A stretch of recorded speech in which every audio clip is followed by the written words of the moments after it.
వాక్య భాగాన్ని మనం పరిశీలించినప్పుడు, రాజగు నెబుకద్నెజరు ఒక పెద్ద ప్రతిమను చేసి ఆ ప్రతిమకు సాగిలపడాలని, రాజ సంస్థానంలో ఉన్నటువంటి అందరూ కూడా ఆ ప్రతిమకు సాగిలపడాలని, వారందరూ కూడా మరి అట్లా సాగిలపడినటువంటి వారు ఎవరైతే ఉంటారో అలాంటి వారు వేడిమి గల మండుచున్న అగ్నిగుండంలో పడద్రోయబడతారని రాజు ఆజ్ఞాపించి శాసనాన్ని పాస్ చేశారు. అలాంటి పరిస్థితుల్లో మరి యొక్క రాజ్యంలో పనిచేస్తున్నటువంటి షడ్రకు, మేషకు, అబేద్నెగోలు వీళ్ళ ముగ్గురు కూడా ఆత్మ సంబంధముగా దానియేలు ద్వారా సహవాసములో, దేవునిలో చాలా ఆత్మ సంబంధమైన విషయాలు నేర్చుకోగలిగారు. సృష్టికర్త అయిన దేవుని తెలుసుకున్న తర్వాత ప్రతి విషయంలో దేవుని మీద ఆధారపడటం నేర్చుకున్నారు. శోధనలు వచ్చినప్పుడు ఎలా ఉండాలి, సమస్యలు మన జీవితంలో తలెత్తినప్పుడు మనం ఎలా దేవుని మీద హత్తుకోవాలి, దేవుని మీద ఆధారపడాలి, దేవుని మీద ఆధారపడితే దేవుడు మనల్ని ఎలా కాచి కాపాడతాడు. ఈ అనుభవాలన్నీ దానియేలుతో కలిసి ఉన్న సహవాసంలో షడ్రకు, మేషకు, అబేద్నెగోలు నేర్చుకున్నారు. ఎందువలనంటే దానియేలు జీవితంలో గతంలో దానియేలుతో సహవాసం కలిగి ఉన్నప్పుడు దానియేలు, షడ్రకు, మేషకు, అబేద్నెగోలు ముగ్గురు కలిసి ప్రార్థించారు. ప్రార్థనా జీవితాన్ని బాగా నేర్చుకున్నారు. దానియేలుకున్న ఆత్మీయత షడ్రకు, మేషకు, అబేద్నెగోలు కూడా నేర్పించాడు. ఈరోజు మనం సంఘానికి వస్తున్నామంటే దినములు గడిచే కొద్దీ ఆత్మీయతను నేర్చుకోవాలి. దేవుళ్ళు ఎలా ఉండాలి, ఎలా నడుచుకోవాలి, సమస్యలు వచ్చినప్పుడు ఎలా ఎదుర్కోవాలి, ప్రార్థనా జీవితంలో, భక్తి జీవితంలో ఎలా మనం బలోపేతం కావాలి, మనం ఆత్మ సంబంధంగా ఏ విధంగా మనం నేర్చుకుని ఇతరులకు నేర్పించాలి. ఈ అనుభవాలన్నీ నీవు అభ్యసించి ఆత్మ సంబంధమైన విషయాలన్నిటిలో ఇతరులకు మాదిరిగా ఉండటము, ఆ రోషాన్ని కనబరచడం అనేది నీకు చాలా ప్రాముఖ్యమైన విషయం. ఈరోజు మన జీవితంలో ఇటు అనుభవం మనం ఎప్పుడైతే కలిగి ఉంటామో అప్పుడు మనల్ని దేవుడు ఆశీర్వదించే దేవుడు ఉంటాడు. ప్రియమైనటువంటి వారలారా, షడ్రకు, మేషకు, అబేద్నెగోలు ఒక చక్కటి మాట చెప్పారు. రాజు మరి వీరు ఆ ప్రతిమకు సాగిలపడట్లేదు. ఎప్పుడు సాగిలపడాలి? బాకాను, ఎల్లన గ్రోవిని, పెద్ద వీణను, సింఫోనియా, విపంచకును, సకల విధములైనటువంటి వాద్యధ్వనులను ఎప్పుడైతే వింటారు, ఆ వినిన ప్రతిసారి ఆ ప్రతిమకు సాగిలపడాలని రాజు శాసనాన్ని పాస్ చేస్తూ వచ్చాడు. అయితే ఈ సకల విధములైనటువంటి ధ్వనులు ఎప్పుడైతే వినిపిస్తాయో ఆ ధ్వనులు వినిపించినప్పుడు ప్రతిమకు సాగిలపడాలి. ఇది రాజ సంస్థానంలో ఉన్నటువంటి, రాజ్యంలో ఉన్నటువంటి వారందరూ చేయాల్సింది.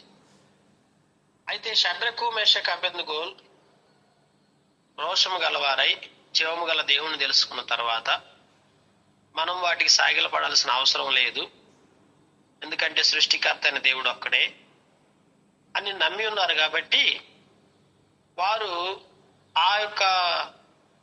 ఆ ధ్వనులు వినిన ప్రతిసారి వీరు సాగిలపడట్లేదు.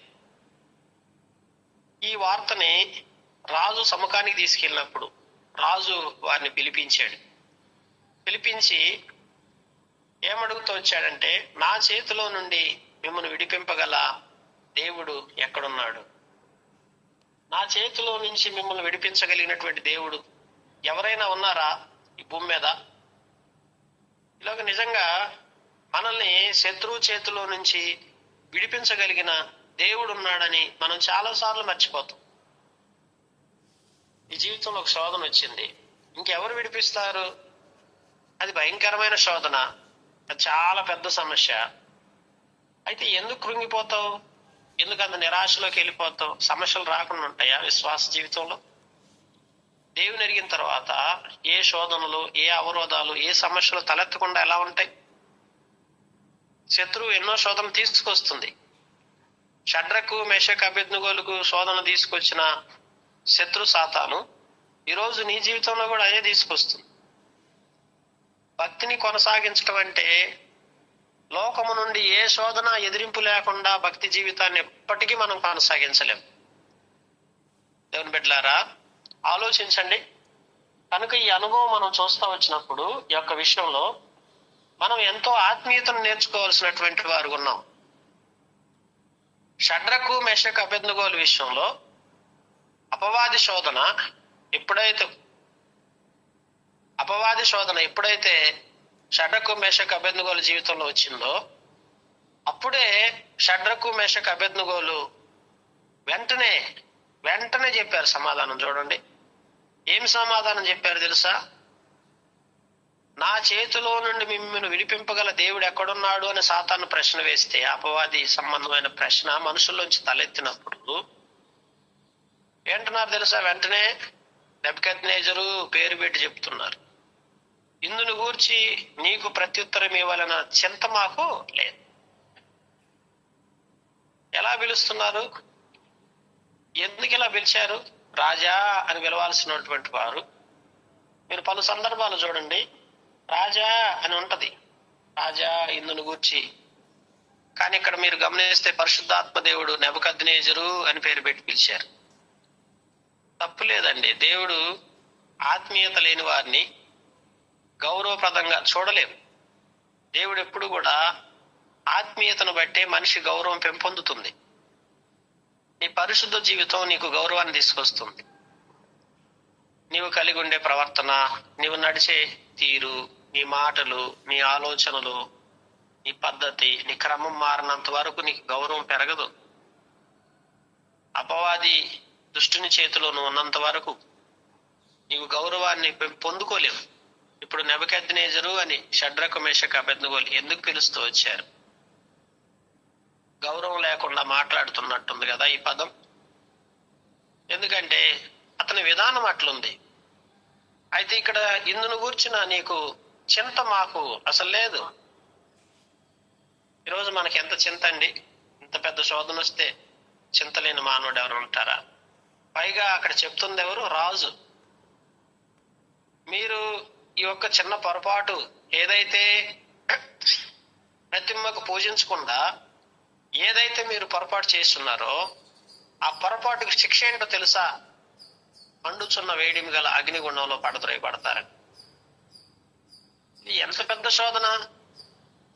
సామాన్యమైన శోధన కాదు కదా. మరణానికి అప్పగించుకోవాల్సిన శోధన. ఒకవైపు కొనసాగిస్తే భక్తిని కొనసాగించాలి, లేదంటే భక్తిని విడిచిపెట్టి దేవునికి తగినట్లుగా బ్రతకటాన్ని రోషంతో జీవించకుండా తప్పిపోయి ఆ యొక్క ఆజ్ఞకు భయపడి పోయి ఆ ప్రతిమ కన్నా సాగిలపడాలి. చావో రేవో తెలుసుకోవాల్సిన సమస్య ఇది. జీవితంలో ఎలాంటి సమస్యలే వస్తాయి మన బ్రతుకులో. చాలా సార్లు మనకి ఎన్నో రకాల పోరాటాలు ఉంటాయి, మనకి ఎన్నో రకాల ఇబ్బంది మనకు చాలా ఉంటుంది తెలుసా. మన జీవితంలో ఎన్నో రకాల సమస్యలు ఉంటాయి, మన జీవితంలో ఎన్నో రకాల పరిస్థితులు, ఇబ్బందులు తీసుకొచ్చేవి ఎన్నో రకాల పరిస్థితులు వస్తూ ఉంటాయి, ఎన్నో రకాల ప్రతికూల పరిస్థితులు వస్తూ ఉంటాయి. ఈ యొక్క ప్రతికూల పరిస్థితుల మధ్య మరి ఎలాంటి ఆత్మీయ జీవితాన్ని మనం కొనసాగించాలి? దేవుని బిడ్డలారా, ఏదైతే నీకు ఎదిరింపులు వస్తున్నాయో, ఏదైతే నీకు సమస్యలు వస్తున్నాయో, ఏదైతే నీ జీవితంలో ఇబ్బందులు, కష్టాలు, శోధనలు వస్తున్నాయో వాటన్నిటి మధ్య వేటిని గురించి నువ్వు చింతపడాల్సిన అవసరం లేదు. ఇలాంటి రోషము కలిగిన భక్తి జీవితాన్ని నువ్వు చేయగలుగుతున్నావా? ఉదయకాల సంబంధులు ప్రశ్నించుకో. షడ్రకు మెషకు అబేద్నెగోలు కలిగిన రోషము కలిగిన భక్తి జీవితం నీలో ఉందా? ఇలాంటి రోషము కలిగిన భక్తి జీవితం లేని వారు శత్రువుని ఎదిరించలేరు. శత్రువుని గౌరవపరచాల్సిన అవసరం మనకు లేదు. దుష్టుని గౌరవించాల్సిన అవసరం, అపవాదిని గౌరవించాల్సిన అవసరం మనకుందా? చెప్పండి. అపవాది తన అధికారాన్ని మన మీద ప్రదర్శించడానికి ఎప్పుడు ప్రయత్నం చేస్తుంది. నేనున్నాను, నేనేంటో తెలుసా నీకు, నేనేం చేస్తానో తెలుసా నీకు అన్నట్లుగా ఉంది ఇప్పుడు షడ్రకు మెషకు అబేద్నెగోల జీవితంలో. నేను రాజుని ఇక్కడ, లోకపు అధికారిని నేను ఇక్కడ, నా మాటే కాదంటావా? నేను చెప్తే వినవా? నేను చెప్తే చేయవా అంటే నేను చెప్తే చేయకుండా ఎలా నువ్వు ముందు కొనసాగలుగుతావో నేను చూస్తాను అన్నట్టు ప్రశ్నించి మరణానికి అప్పగిస్తున్నానన్నా అన్నట్లుగా అంతగా అపవాది దుష్టుడు ఆ యొక్క పనిని కొనసాగింపజేస్తూ ఆ రీతిగా చాలా రీతులుగా బాధపరచబడతా వచ్చారు. అయితే దేవుని బిడ్డలారా, ఉదయకాల సంబంధం మనం ఆలోచించినట్లయితే దీని గురించి అసలు మాకు చింతే లేదు. మేము సేవించుచున్న దేవుడు వేడిమి గల మండుచున్న అగ్నిగుండం నుంచి మమ్మల్ని తప్పించడానికి సమర్థుడు. మరియు నీ వశమును పాడకుండా ఆయన మమ్మల్ని రక్షిస్తాడు. ఒకవేళ రక్షించకపోయినా మాకు బాధ ఏం లేదు. ఇది నిజమైన రోషము కలిగిన భక్తి. ప్రభు కొరకు నువ్వు బ్రతకాలనుకున్నప్పుడు ఇలాంటి భక్తి చేయి. ఎంతకాలం జీవించినా ఇలాగుండు. ప్రభు కొరకు నేను దేవుణ్ణి సేవిస్తున్నాను, నేను సేవించే దేవుడు నా పరిస్థితులన్నింటిలో నుంచి నన్ను రక్షిస్తాడు, రక్షించడానికి ఆయన సమర్థుడు. ఒకవేళ ఆయన రక్షించకపోయినా పర్వాలేదు, ఒకవేళ రక్షించకపోయినా ఇబ్బంది లేదు. ఎందుకని రక్షించకపోయినా పర్వాలేదని చెప్పగలుగుతున్నారు? ఈరోజు మన జీవితంలో రక్షించకపోయినా పర్వాలేదు అని ఎప్పుడు చెప్పగలుగుతాం తెలుసా? మన లోపల దేవుని యొక్క సామర్థ్యం మనకు అర్థమైన రోజు. ఒక వ్యక్తి దేవుని యొక్క సామర్థ్యాన్ని అంచనా వేయగలిగి ఆ సామర్థ్యాన్ని మనం గుర్తిరిగినప్పుడు అంట ఈ మాట మనం చెప్పగలుగుతామంట. ప్రియులారా, ఈ మాట మనం చెప్పగలుగుతాం. కనుక దేవుని వాక్యంలో నెబుకద్నెజరుకు విపరీతమైన కోపం వచ్చింది. ప్రియులారా, షడ్రకు మేషకు అబేద్నెగో వారి విషయంలో ముఖం వికారం అయిపోయింది.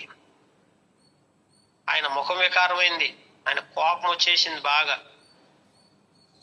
దైవ కార్యాల గురించిన రోషం గల భక్తి చేసేవారిని చూస్తే శత్రు సాతానికి కోపము, ముఖ వికారము ఇలాంటి లక్షణాలన్నీ కూడా మంచివి కాదు. దుష్టుని పని ఏం తెలుసా? ఎప్పుడు కోపాన్ని రేపటం, ముఖ వికారం చేసుకునేటట్టుగా ఉండటం, ఆత్మ సంబంధమైన విషయాల్లో దేవునికి వ్యతిరేకమైన కార్యకలాపాల్లో చురుగ్గా పాల్గొనటం, దేవునికి విరోధ భావంతో కోపంతో రగిలిపోవటం, ముఖ వికారం చేసుకోవటం, ఇవన్నీ కూడా దుష్టుని యొక్క లక్షణాలు. ఈ కోపం అధికమైపోయి 7 అంతలు అగ్నిగుండాన్ని ఎంత పెంచారు? 7 అంతలు అగ్నిగుండం పెంచారు.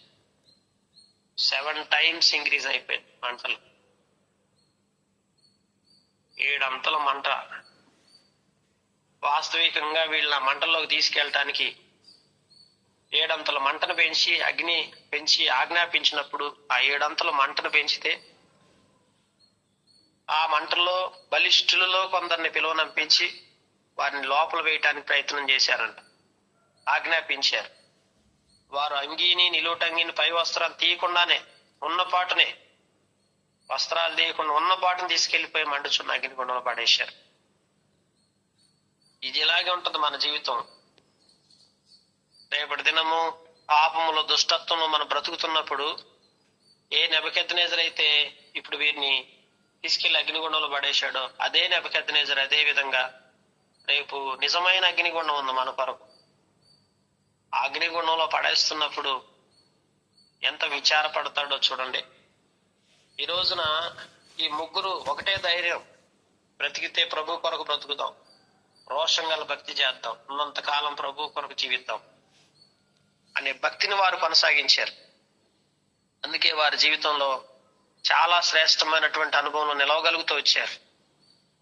అగ్నిగుండం 7 అంతలు పెంచారు. వీరిని వేసిన మనుషులు అగ్నిజ్వాల చేత కాల్చబడి చచ్చిపోయారు. ఎవరైతే వీళ్ళని లోపలేసారో వాళ్ళు చచ్చిపోయారు. కానీ ముగ్గురు మనుషులు ఎట్లున్నారంటే, వేడి లోపల వేసేటప్పుడు ముగ్గురు, నెబుకద్నెజరు దూరం కూర్చొని ఆశ్చర్యపడి తీవ్రంగా చూస్తున్నాడు. ముగ్గురు మనుషులు చూస్తే 4 కనిపిస్తున్నారు అక్కడ. రాజా, సత్యమేనయ్యా, ముగ్గురు కాదు ఉన్నది, లోపల 4 ఉన్నారు. 4 ఆయన ఎవరో అర్థం కావట్లేదు. 4 ఆయన ఎవరండి? సముద్రము లాంటి అలల వంటి తుఫాను నీ జీవితంలో తలెత్తినప్పుడు నీకు తోడుగా ఆయన ఉన్నాడని ఎందుకు మర్చిపోతున్నాం మనం? ఎవరైతే ఇట్టి రోషం గల భక్తి చేస్తారో వారితో దేవుడు ఉంటాడు. ఆ యొక్క భక్తి జీవితంలో రోషాన్ని ప్రదర్శించే వాళ్ళంటే దేవుడికి చాలా ఇష్టం. దుష్టుని ఎదుర్కోవాలి. శత్రువు యొక్క కుతంత్రాలన్నిటినీ, మాయలను, శత్రువు యొక్క మోసాలను అన్నిటినీ తెలుసుకొని శత్రువుని జయించడం నేర్చుకోవాలి. దుష్టుని ఓడించాలి. అంతేకాని చాలా మంది భయపడతా ఉంటారు. ఇంకొకళ్ళు అయితే భయపడేవాళ్ళు నెబుకద్నెజరుకి, కానీ వాళ్ళు భయపడలేదు. వాళ్ళ ధైర్యం ఏంటంటే దేవుడు ఉన్నాడు, దేవుడు బతికిస్తాడు, బతికించకపోతే చచ్చిపోదాం, ఇంకింతే డిసైడ్ అయిపోయారు. 7 మంట పెంచినప్పుడైనా లోపల భయం రావాలా. మామూలు మంట కంటే 7 మంట పెంచినప్పుడు అయ్యో ఇంకా చనిపోతామని భయం రావాలి. ఏది వీళ్ళలో అసలు భయమే లేదు. నిజ దేవుని గురి తిరిగిన మనం దుష్టుని గురించి ఎప్పుడు భయపడొద్దు. దుష్టుడు తీసుకొచ్చే శోధనలకు భయపడొద్దు. దుష్టుడు వేసే అగ్ని బాణాలకు భయపడొద్దు. దుష్టుడు మీ హృదయంలో రేపే ప్రతి కుతంత్రాన్ని, మోసాన్ని నువ్వు తెలుసుకొని దాన్ని నువ్వు గుర్తెరిగి ఎదుర్కోవడానికి నువ్వు సిద్ధంగా ఉండి రోషం గల భక్తి చేయగలిగినప్పుడు నీకు ప్రతి విషయంలో దేవుడు జయమిస్తాడు. ఎవ్రీథింగ్ ఈ భూమి మీద ఇదిగో జయం లేదు అంటానికి లేదు. ప్రతి విషయంలో నీకు జయం వస్తుంది. ప్రతి విషయంలో ఓటమి చూడకుండా గెలుపు చూస్తావు, జయాన్ని చూస్తావు. ఎవరైతే ఈ రోషం గలి భక్తి కాకుండా అటు ఇటుగాని భక్తి చేస్తా ఉంటారు చూడండి, వీరికి రోజు అపజయాలే, ఓటమి పాలే, ఓడిపోతూనే ఉంటారు శత్రువు చేతిలో. ఎందుకంటే శత్రువు అంటే భయం వీళ్ళకి. శత్రువు సాతాను యొక్క క్రియలను గురించిన భయం ఎవరిలో ఉందో వాళ్ళు రోజు ఓడిపోతూనే ఉంటారు. అందుకే దేవుని బిడ్డలారా, సాతాను గురించి, అపవాదిని గురించి దేవుని బిడ్డలు భయపడకూడదు. చాలా మందికి ఈరోజు ఇళ్లలో దుష్టుడు ఏం చేస్తాడో, అపవాది ఏం చేస్తాడో అని అపవాది గురించి ఎక్కువ ధ్యానించడం ఎక్కువైపోయింది మనుషులకి. అపవాది తీసుకొచ్చే శోధనల గురించి ధ్యానించడం లేదు. ఆ శోధనల వెనక దాగి ఉన్న పరమ తండ్రి యొక్క ఆశీర్వాదాలు, దీవెనలు పొందుకునే ఆ రోషం గల భక్తి జీవితం ఈనాటికి ఇంకా అలవర్చుకోవట్లా. ఆ భక్తి జీవితాన్ని నువ్వు అలవర్చుకుంటే ప్రతిరోజు జయ జీవితాన్ని అనుభవిస్తావు. ఆ భక్తి జీవితాన్ని అలవర్చుకున్నటువంటి వారు ప్రతిరోజు ఓటమి తప్ప జయం అనేది జీవితంలో ఉండదు. దేవుడు చెప్తున్నాడు, ఉదయకాల సంబంధం రోషము గల భక్తి జీవితాన్ని చేసి అపవాదిని ఓడించి శరీర కార్యాలపై విజయాన్ని పొందుకొని ఆత్మీయంగా దీవించబడలాగా ప్రతి శోధనపై, ప్రతి అగ్ని బాణములు వేసేటువంటి ప్రతి అగ్ని బాణముల్లో దేవుని శక్తిని వెల్లడిపరచమని దేవుని వైపు చూసి ప్రార్థించు. దేవుడు నీకు జయమిస్తాడు.